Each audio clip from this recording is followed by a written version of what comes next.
2024 का BRICS summit Bharat के लिए और पूरे ब्रिक्स मेंबर के लिए काफ़ी इम्पोर्टेंट था। वेस्टर्न प्रेशर को कैसे काउंटर किया जाए, कैसे सब कुछ किया जाए, ब्रिक्स करेंसी के बारे में इस समिट में बात हुआ। तो आइए देखते हैं हमारे प्रधानमंत्री श्री नरेंद्र मोदी जी इस ब्रिक्स समिट में अपना क्या बयान दिया है। इस वीडियो को पूरा देखो। Your Highness, Excellencies, Ladies and Gentlemen, 16वें ब्रिक्स समिट के शानदार आयोजन के लिए मैं राष्ट्रपति पुतिन को हार्दिक बधाई देता हूं और ब्रिक्स से जुड़े नए साथियों का भी एक बार फिर से हार्दिक स्वागत करता हूं। नए स्वरूप में ब्रिक्स विश्व की 40% मानवता और लगभग 30% अर्थव्यवस्था का प्रतिनिधित्व करता है। पिछले लगभग 2 दशकों में ब्रिक्स ने अनेक उपलब्धियां हासिल की हैं। मुझे विश्वास है कि आने वाले समय में यह संगठन वैश्विक चुनौतियों का सामना करने के लिए और अधिक प्रभावी माध्यम बनकर के उभरेगा। फ्रेंड्स, मैं न्यू डेवलपमेंट बैंक के अध्यक्ष हर एक्सेलेंसी दिल्मा रूसेफ का अभिनंदन करता हूं। पिछले 10 वर्षों में यह बैंक ग्लोबल साउथ के देशों के विकास के लिए महत्वपूर्ण विकल्प के रूप में उभर रहा है। भारत के गिफ्ट सिटी के साथ साथ अफ्रीका तथा रूस में रीजनल सेंटर्स के खुलने से इस बैंक की गतिविधियों को बल मिला है और लगभग $35 बिलियन के डेवलपमेंट प्रोजेक्ट्स सैंक्शन किए गए हैं। एनडीबी को डिमांड ड्रिवन सिद्धांत पर काम करते रहना चाहिए और बैंक का विस्तार करते हुए long term financial sustainability, healthy credit rating और मार्केट एक्सेस सुनिश्चित करने पर प्राथमिकता रहनी चाहिए। फ्रेंड्स, नए स्वरूप में ब्रिक्स $30 ट्रिलियन से भी ज्यादा बड़ी इकोनॉमी है। हमारे आर्थिक सहयोग को बढ़ाने में ब्रिक्स बिजनेस काउंसिल और ब्रिक्स विमेन बिजनेस अलायंस की विशेष भूमिका रही है। इस वर्ष ब्रिक्स के अंदर WTO reforms, trade facilitation in agriculture, resilient supply chains, ecommerce और स्पेशल इकोनॉमिक जोन को लेकर जो सहमति बनी है, उससे हमारे आर्थिक सहयोग को बल मिलेगा।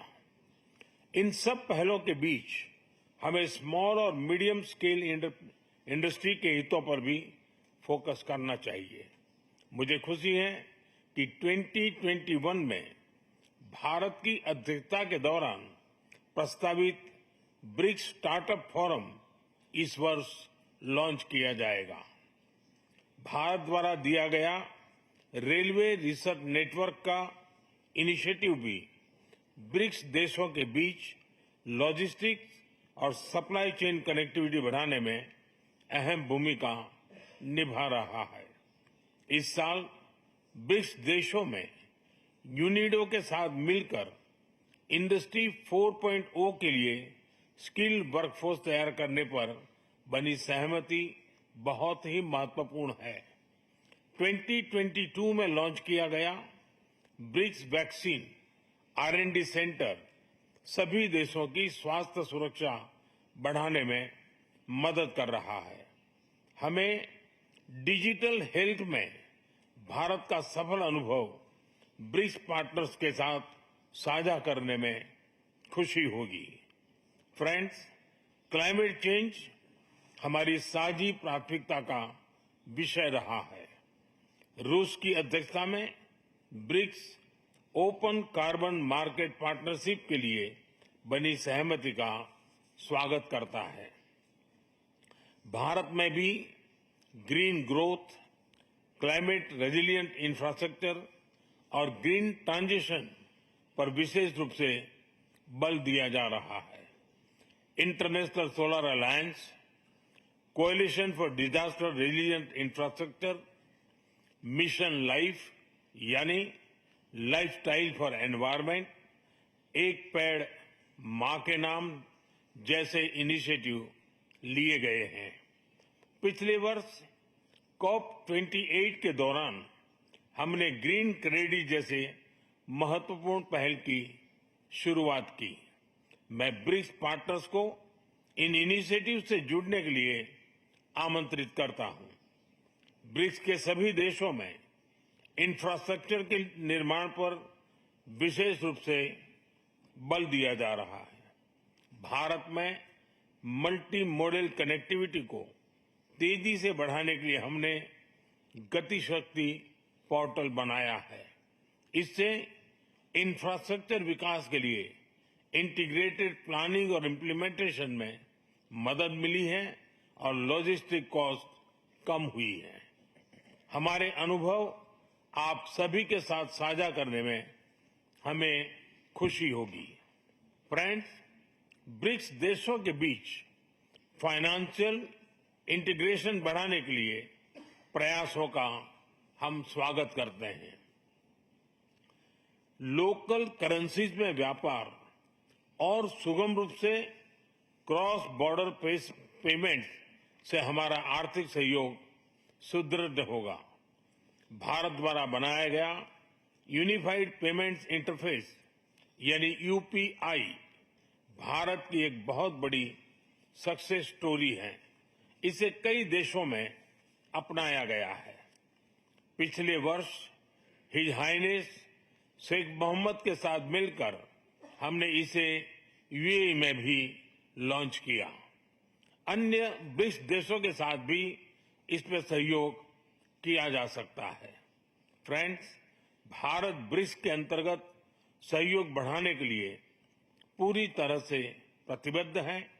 हमारी विविधता और मल्टीपोलरिटी में हमारा दृढ़ विश्वास हमारी ताकत है।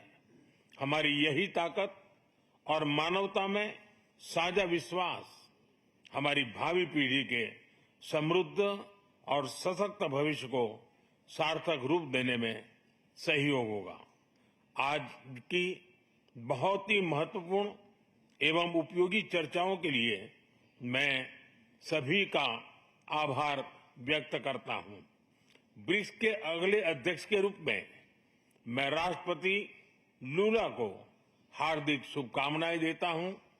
भारत आपकी ब्रिक्स अध्यक्षता की सफलता के लिए अपना पूरा सहयोग देगा। एक बार फिर राष्ट्रपति पुतिन और सभी लीडर्स का बहुत बहुत धन्यवाद।